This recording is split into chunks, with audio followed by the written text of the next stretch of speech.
حضرت ابوبکر صدیق نے پڑھی تھی کہ نہیں؟ حضرت عمر نے پڑھی تھی کہ نہیں؟ حضرت عثمان نے پڑھی تھی نہیں کی؟ حضرت علی نے پڑھی تھی کہ نہیں؟ کہنے لگے پڑھی تھی۔ تو میں نے کہا وہ حدیث رسول کا یہ ادب کرتے تھے؟ آخر نہیں، ان سے تو وہ ثابت نہیں ہے، تو محدثین تابعین سے، تبع تابعین سے، ان سے ثابت ہے۔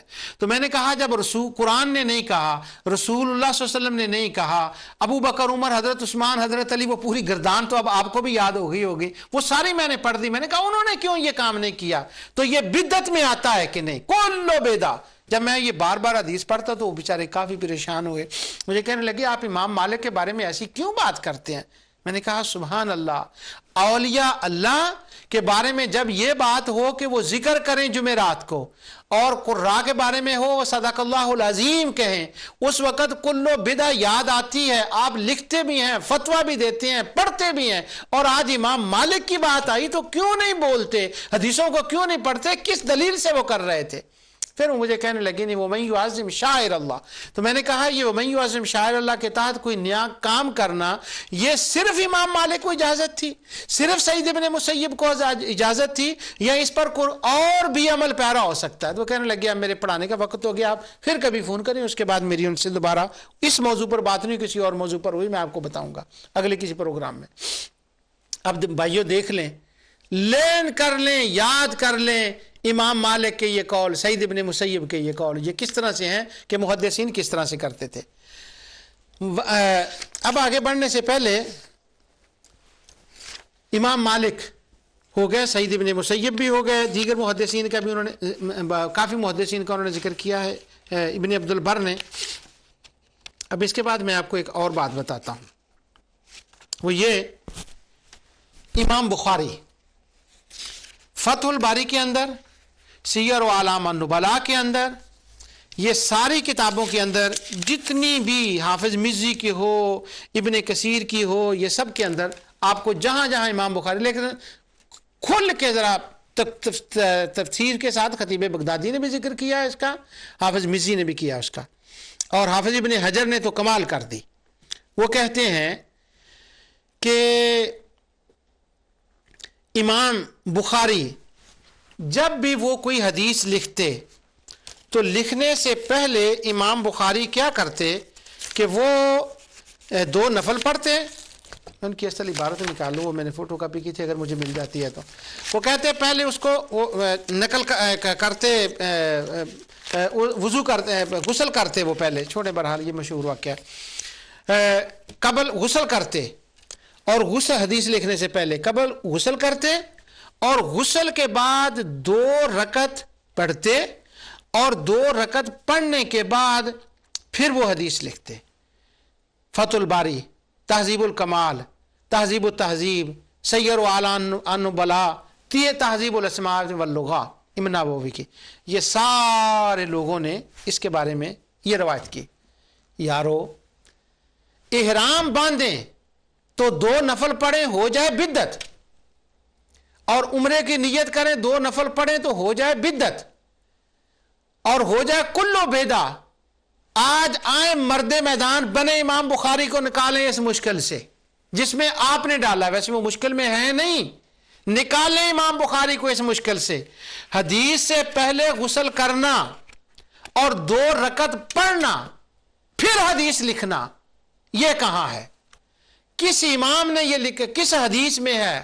بخاری مسلم نے اس حدیث کو لکھا؟ حضرت ابو بکر نے کیا، حضرت عمر نے کیا، حضرت عثمان نے کیا، حضرت علی نے کیا؟ یہ میں گردان وہ سناتا ہوں جمعرات کا ختم۔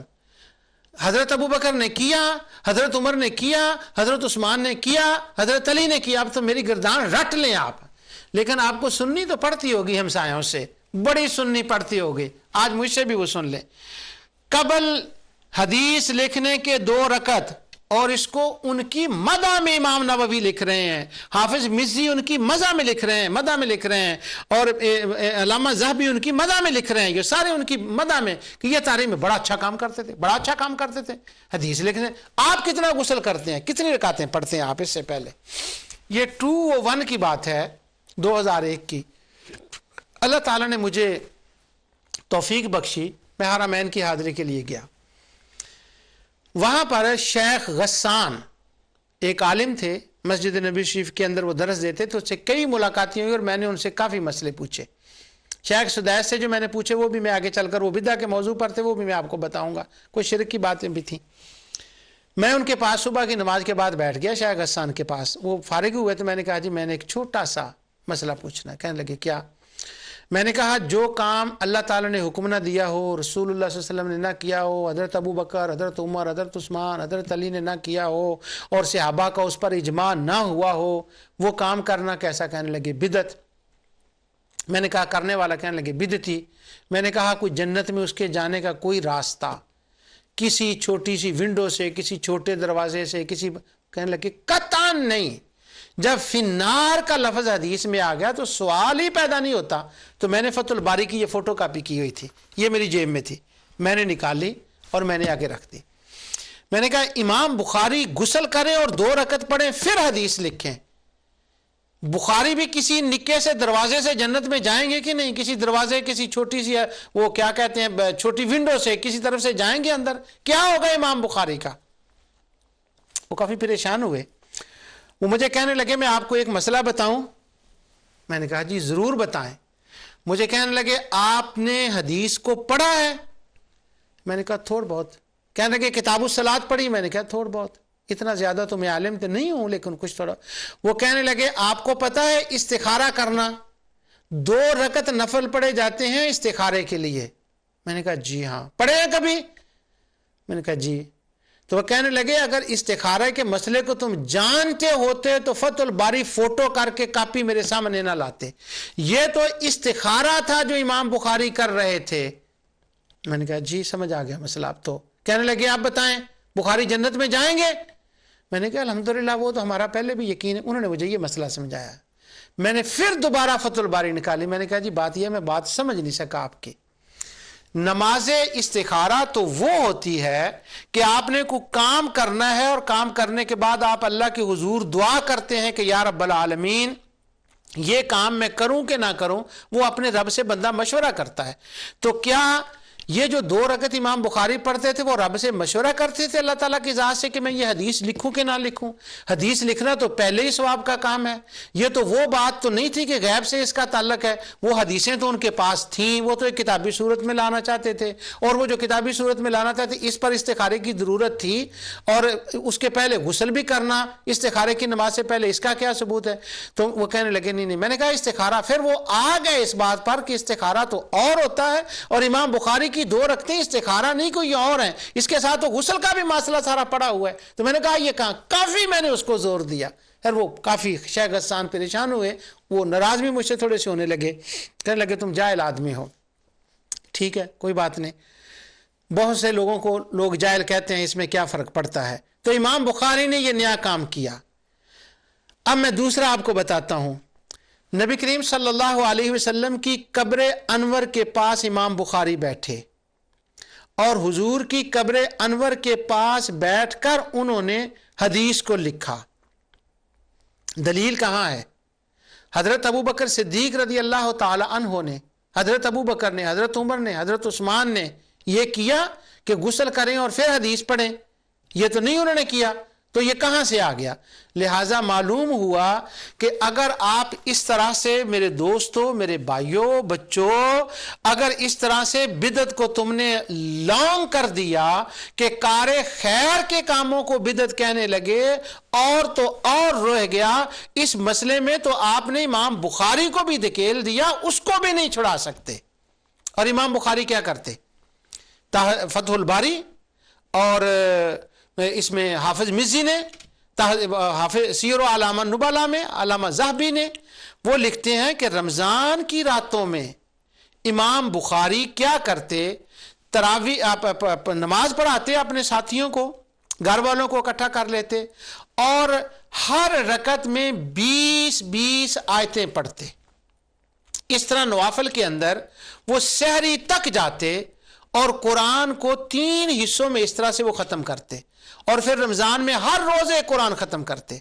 اب یہ ہر رکعت میں گن کر 20 آیتوں کو پڑھنا اور گھر والوں کو جمع کرنا اور گھر میں اس طرح سے قرآن پڑھنا، لائیں دنیا کی کوئی حدیث اور نکالیں بخاری امام بخاری کو اس مسئلے سے جس میں آپ نے لا کھڑا کیا ہے کہ جو صدق اللہ العظیم حضور نے نہیں کہا جو کہے وہ بدعتی، نفل حضور نے عمرے کے لیے نہیں پڑھے احرام کے جو کہے وہ بدعتی، اب نکالیں امام بخاری کو۔ غسل کرنا، 2 رکعتیں پڑھنا، 20 آیتیں قرآن کی تلاوت کرنا، یہ آسان کام نہیں ہے۔ بدعت کا لفظ بول دینا آسان ہے، اس کو نبھانا بڑا مشکل ہے۔ تو امام بخاری بھی اس کے اندر آ گئے۔ اب ختم بخاری، اس کے بعد میں آتا ہوں۔ امام بخاری کی جو بخاری ہے، علامہ ذہبی نے اس کے اوپر یہ بات لکھی۔ وہ کہتے ہیں کہ ایک بار بخارا کے اندر قحط پڑ گیا اور بارش نہیں ہو رہی تھی، تو لوگوں نے کہا کہ چلو ایسا کرو امام بخاری کی قبر پہ چلیں اور جا کر بخاری پڑھیں اور بارش ہو جائے گی۔ وہ قبر بخاری پر گئے اور اللہ نے بارش نازل کر دی۔ تحفۃ الاحوذی میں اس نے شیخ قاسمی نے دمشقی نے حافظ ابن کثیر نے علامہ ابن حجر نے فتح الباری کے اندر، یہ سارے حوالے میں پچھلی کسی پروگرام میں بتا چکا ہوں، اس لیے میں ان کا اشارہ صرف دے رہا ہوں۔ وہ کہتے ہیں کہ ختم بخاری کرنا، بارش نہ ہو رہی ہو، مصیبتیں آئی ہوں بندوں کے اوپر، بندے بیٹھ جائیں 10 اور ختم بخاری کریں، ایک حصہ پڑھے، دوسرا حصہ پڑھے، تیسرا حصہ پڑھے۔ جب ختم بخاری کرو گے تو اس ختم بخاری سے خدا مشکلات کو آسان کرے گا، بیمار ٹھیک ہو جائیں گے، مسافروں کا سفر ٹھیک ہو جائے گا، غریبوں کی غربت دور چلی جائے گی ختم دلانے سے۔ کس کا ختم؟ بخاری کا ختم۔ یارو ہمیں تو لوگ چھوڑتے نہیں ختم قرآن کے اوپر۔ اگر بندے اکٹھے ہو جائیں اور اکٹھے ہونے کے بعد وہ ختم قرآن کرتے تو وہ کہتے ہیں دلیل لاؤ، ابو بکر نے کیا، عمر نے کیا، عثمان نے کیا، علی نے کیا، اب دلیل لاؤ، جس کو حافظ ابن حجر اور ذہبی اور ابن کثیر کہہ رہے ہیں۔ اور اس کے جو ہے العقود الریہ کے اندر اس نے حافظ شمس الدین ابن الہادی نے لکھا کہ حافظ مزی جامعہ اموی کے اندر مصیبتوں کے وقت بیٹھ کر ختم بخاری کیا کرتے تھے۔ آپ ہمیں ایک ختم سے بدعت کے بارے میں کہہ رہے ہیں، یہاں تو ختموں کی لائن لگی ہوئی ہے۔ انس بن مالک ختم قرآن کرتے تھے، عبداللہ بن مسعود کرتے تھے، یہ سارے محدثین ختم بخاری کرتے تھے۔ اور جب یہ ختم بخاری کہاں سے ثابت نہیں ہے؟ اگر یارو اتنے کار خیر کرنے سے وہ سب لوگ جنت میں چلے جائیں، سبحان اللہ، امام بخاری جائیں گے، وہ سارے جنت میں چلے جائیں، تو جمعرات کے دن بیٹھ کر سورت تبارک اللہ جی پڑھ کر یہ کہہ دیں کہ یا اللہ اس کا ثواب میرے ماں باپ کو بخش دے، اس کرنے سے یہ بدعت ہوگی اور بندہ جہنم میں چلا گیا، اور محلے والوں ہمسایوں نے سر پر اٹھا لیا سامان، لائیں دلیل، لائیں دلیل، لائیں دلیل۔ اب لائیں دلیل بخاری کے لیے، نکالیں امام بخاری کو اس سے۔ قبر نبی صلی اللہ علیہ وسلم کے پاس بیٹھ کر امام بخاری نے لکھا، سبحان اللہ۔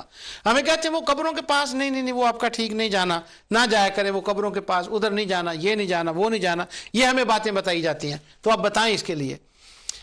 اب میں نے آپ کو یہ بات دوسری بتائی تھی، میری وہ کتاب الدعوہ، اس کے اندر میں نے کئی لوگوں کا ذکر کیا کہ جو عشاء کے وضو سے فجر کی نماز ادا کرتے تھے، ان کی ایک لمبی لسٹ ہے اس کتاب کے اندر بھی، اور وہ حوالہ جات میں کافی ہیں۔ میں 1-2 آپ کو بتاتا ہوں، کیونکہ میرا مقصود وہ نہیں ہے کہ کون سے لوگ ہیں جو عشاء کی نماز سے فجر کی نماز ادا کرتے تھے، عشاء کے وضو سے فجر کی نماز ادا کرتے تھے، وہ تو ایک لمبی لسٹ ہے۔ امام ابو حنیفہ رضی اللہ تعالیٰ عنہ کے بارے میں علامہ ذہبی نے جو ان کی حالات زندگی لکھی ہیں، ان کے اندر امام صاحب کا ذکر کیا۔ ہماری جو تذکرۃ الاولیاء نامی کتابیں ہیں جو اولیاء کے حالات میں، ان میں حضرت سیدنا غوث اعظم رضی اللہ تعالیٰ کے حالات میں یہ بات لکھی۔ تو بچپن میں جب میں بات کیا کرتا تو میں حضرت غوث اعظم رضی اللہ عنہ کی بات کرتا کہ وہ عشاء کے وضو سے فجر کی نماز ادا کرتے، تو وہ جو ہمارے جاننے والے تھے، ہمارے شبہ ڈالنے والے بچپن کے جو دوست تھے، وہ تو کھڑے ہو جاتے تلواریں لے کر، ڈنڈے لے کر، بھی کب کہاں ماریں۔ وہ کہتے خدا کا خوف کرو، یہ خلاف سنت ہے، یہ تو بدعت ہے، کیا کہہ رہے ہیں آپ؟ اور غوث پاک کہہ رہے ہیں، ان کا نام تو عبد القادر تھا، وہ ساری باتیں کرتے۔ اس کے بعد اب میں آپ کو بتاتا ہوں کہ محدثین نے صرف سیدنا غوث اعظم رضی اللہ تعالیٰ کا نہیں ہے، امام ابو حنیفہ کا نہیں، اور بھی بڑے محدثین ہیں جن کا نام لکھا، وہ ساری لسٹ نہیں میں نے آپ کو بتانی، میں نے وہ کتاب کے اندر ذکر کیے، 2-4 نام میں بڑے بڑے آپ کو بتا دیتا ہوں۔ وہب بن منبے یہ ان لوگوں میں سے ہے جو ہر روز قرآن ختم کرتے تھے. یہ تابعی تھے.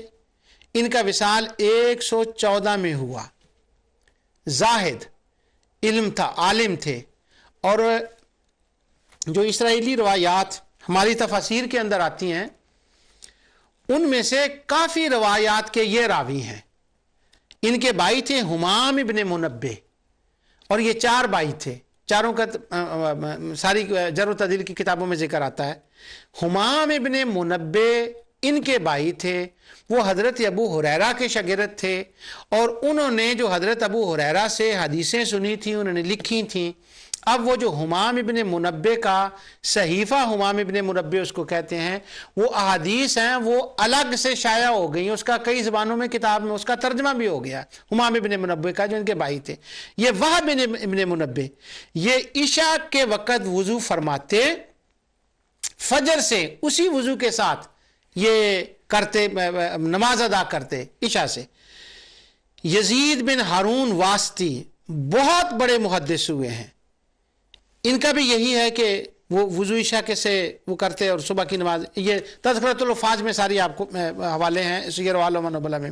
امام سلیمان تمیمی بصری ان کا بھی یہی تھا کہ عشاء کے وضو سے فجر کی نماز ادا کرتے. امام ابن زیاد نیشاپوری 324 میں ان کا انتقال ہوا. یہ بھی عشاء کے وضو سے فجر کی نماز ادا کرتے.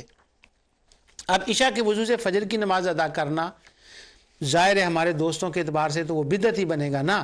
لیکن ان محدثین کو اگر کلو بدع والی حدیث میں لائیں گے، بخاری کو لائیں گے، ان لوگوں کو لائیں گے، حضرت عثمان کو لائیں گے، امام ابن عساکر کو لائیں گے، تو آپ کے پلے باقی سنی، وہ جن کو آپ سنی کہیں گے سنت پہ چلنے والا، وہ رہ کون جائے گا؟ وہ تو رہے گا ہی کوئی نہیں. ہے تو پورے لوگوں کو بدعتی بنا دیا. یہ ہوا کیوں؟ اس لیے کہ بدعت کا ایک اپنے ذام میں لوگوں نے ایک خیال تراش لیا. جب وہ خیال تراش لیا اب اس پر وہ چلنے لگے. انہوں نے احادیث بدعت کو، روایات بدعت کو اس طرح سے نہیں پڑھا کہ ان کا اطلاق کہاں ہوتا ہے اور اس کا مطلب کیا ہے، کس مفہوم میں یہ نبی کریم صلی اللہ علیہ وسلم نے کن حالات میں اور کس وقت میں یہ فرمایا، اس بات کو نہیں دیکھا. اسی طرح مسئلہ شرک کے ساتھ ہوا، انہوں نے کیا ہمارے دوستوں نے. اسی طرح بدعت کے مسئلے میں کیا، اسی طرح حرام کے مسئلے میں کیا ہے. بدعت وہ چیز ہوتی ہے جو قرآن و سنت سے ٹکرائے، وہ خلاف قرآن سنت ہو، وہ کام بدعت ہوتا ہے. ہو کار خیر، اس کو نبی کریم صلی اللہ علیہ وسلم کے صحابہ نے آپ کی ظاہری زمانہ حیات میں کیا، آپ کے بعد کیا، تابعین نے کیا، تبع تابعین نے کیا، بخاری نے کیا، یحییٰ بن معین نے کیا، امام شافعی نے کیا، اور یہ سارے حوالہ جات میں آپ کے سامنے پڑھ آیا ہوں. اب میں تبرک کے لیے آخری ختم کرتے ہوئے یہ حدیث میں آپ کے سامنے پڑھتا ہوں. یہیں سے میں نے شروع کیا تھا کیونکہ اب اس کے بعد وہ بدعت کا ہی موضوع ہوگا، لیکن وہ میں آ جاؤں گا اس طرف کہ بدعت کی جو تعریف کی گئی ہے وہ غلط کی گئی ہے، اور احادیث بدعت کا کیا مطلب ہے. عبداللہ بن مسعود رضی اللہ تعالیٰ کے بارے میں کہ انہوں نے مسجد سے ذکر کرنے والوں کو نکال دیا تھا، اب وہ اس گلی میں چلے جائیں گے. اس لیے صحابہ اکرام کا جو ہے کہیں کہیں آئے گا صحابہ اکرام کا بیان بھی، وہ میں دوبارہ آپ کے سامنے پڑھتا ہوں جس حدیث سے غالباً میں نے اسی سے ابتدا کی تھی. امام بخاری نے کتاب التہجد کے اندر روایت کی ہے، فضل الطہور باللیل والنہار وفضل الصلاة بعد الوضوء باللیل والنہار. رات اور دن میں وضو کرنے کی فضیلت اور رات اور دن میں وضو کرنے کے بعد نماز پڑھنے کی فضیلت، یہ روایت لائے ہیں امام بخاری. اس کے بعد انہوں نے کہا کہ ابو ہریرہ رضی اللہ تعالیٰ روایت کرتے کہ ان النبی صلی اللہ علیہ وسلم قال لبلال عند صلاة الفجر یا بلالو حدثنی بارجع عمل عملته فی الاسلام فانی سمعت دفن علیک بین یدی فی الجنہ قال ما عملت عملا ارجع عندی انی لم اتطہر طہورا فی ساعت اللیل او نہار الا صلیت بذلک الطہور ما کتب لی ان اصلی. حضور نے فرمایا بلال مجھے یہ بتاؤ کہ تم نے اسلام میں جو عمل کیے ہیں ان میں تم کو کس عمل پر زیادہ اجر کی توقع ہے، سب سے زیادہ کیا عمل ہے جس پر تم اللہ تعالیٰ سے توقع کرتے ہو. ان کا یا رسول اللہ صلی اللہ علیہ وسلم، حضور نے فرمایا یہ میں اس لیے پوچھ رہا ہوں کہ فَإِنِّي سَمِعْتُ دَفَّنَ عَلَيْكَ، کہ میں نے یہ اس لیے تم سے پوچھا ہے کہ میں جنت میں چل رہا تھا، تو جنت میں چلتے میں نے سنا کہ تو میرے آگے ہے اور تیرے چلنے کی آواز میں نے، تیرے جوتیوں کی چلنے کی آہٹ آواز میں نے جنت کے اندر سنی ہے۔ آگے سے حضرت بلال کہتے ہیں قال ما عملت عملا ارجع عندي، وہ کہتے ہیں کہ میں کوئی ایسا عمل نہیں کیا جس پر مجھے زیادہ اجر ملنے کی توقع ہو، ہاں ایک عمل ہے کہ بے شک میں جب بھی دن یا رات کو کسی وقت وضو کروں تو اس وضو سے اتنی نماز پڑھ لیتا ہوں جو میرے لیے اللہ تعالیٰ نے مقدر کر دی ہے، دن ہو فی ساعت اللیل او نہار الا صلیت بذالک الطہور ما کتب لی ان اصلی، جب وضو کروں تو نماز پڑھ لیتا ہوں۔ یہ اصل میں روایت کی ہے امام بخاری نے۔ ترمذی میں اس دوسری طرح آیا ہے، وہ یہ ہے کہ حضرت بلال نے کہا میرا جب بھی وضو ٹوٹتا ہے تو میں اسی وقت وضو کرتا ہوں اور 2 رکعت نماز پڑھ لیتا ہوں۔ اور مسند احمد میں بھی یہ حدیث اسی طرح ہے کہ جب بھی میرا وضو ٹوٹتا ہے تو میں نیا وضو کرتا ہوں اور 2 رکعت نماز پڑھ لیتا ہوں۔ اس سے 2 باتیں ثابت ہوتی ہیں، ایک تو یہ کہ ہمہ وقت با وضو رہنا، اور دوسرا یہ کہ وضو کے بعد 2 رکعتیں پڑھنا۔ اب نبی کریم صلی اللہ علیہ وسلم ان سے یہ پوچھ رہے ہیں کہ کیا عمل ہے۔ اب حضرت بلال نماز فرض نہیں پڑھتے تھے، قرآن نہیں پڑھتے تھے، وہ صحابی رسول بھی تھے، وہ حج بھی انہوں نے کیے تھے، عمرے بھی کیے تھے، وہ ساری عبادات کرتے تھے، مگر جب حضور نے پوچھا نا تجھے کس عمل کی زیادہ امید ہے اجر کی، تو سبحان اللہ انہوں نے حج عمرے کا نام نہیں لیا، انہوں نے اس عبادت کا نام لیا ہے جو نقلی عبادت نہ تھی، ان کو عبادت بتائی نہیں گئی تھی، بلکہ انہوں نے وہ نیک کام خود شروع کیا تھا، با وضو رہنا اور وضو کے بعد نفل ادا کرنا، انہوں نے اس کا نام لیا کہ مجھے اس سے زیادہ توقع ہے۔ تو نبی کریم صلی اللہ علیہ وسلم نے یہ نہیں فرمایا کہ بلال میں نے جب تمہیں یہ بتایا ہی نہیں کہ ہمیشہ وضو کیا کرو، میں نے تو تمہیں نہیں بتایا کہ وضو کے بعد 2 رکعت نفل پڑھا کرو، یہ تم نے اپنے آپ سے کیسے شروع کر لیا؟ تو حضور علیہ الصلوۃ والسلام نے ان کو اس کے قبول ہونے کی خبر دے دی کہ ہاں یہ قبول ہو گیا ہے، کیونکہ میں نے تمہارے چلنے کی آواز جنت میں سنی۔ اس کی شرح میں حافظ ابن حجر کہتے ہیں، ابن حجر نے فتح الباری میں کہا کہ اس سے یہ معلوم ہوتا ہے کہ نفلی عبادت کا وقت مقرر کرنا اپنے اجتہاد سے جائز ہے۔ کیوں؟ حضرت بلال نے اپنے اجتہاد سے یہ وقت مقرر کیا تھا اور رسول اللہ صلی اللہ علیہ وسلم نے ان کو آگے جلنے کی جو خوشخبری تھی یہ دی، اور اس کے بعد وہ حافظ ابن حجر نے کچھ اور باتیں اور وہ بحث میں چلے گئے ہیں۔ وہ کہتے ہیں کہ کیا وہ حضور نبی صلی اللہ علیہ وسلم نے معراج کی رات دیکھا تھا یا وہ خواب میں دیکھا تھا، یہ کس وقت کا مسئلہ ہے؟ کیا وہ حضور کے آگے چلے تھے؟ حالانکہ حضور تو سب سے پہلے جنت میں داخل ہوں گے، پھر وہ ان باتوں کے جواب میں چلے گئے ہیں۔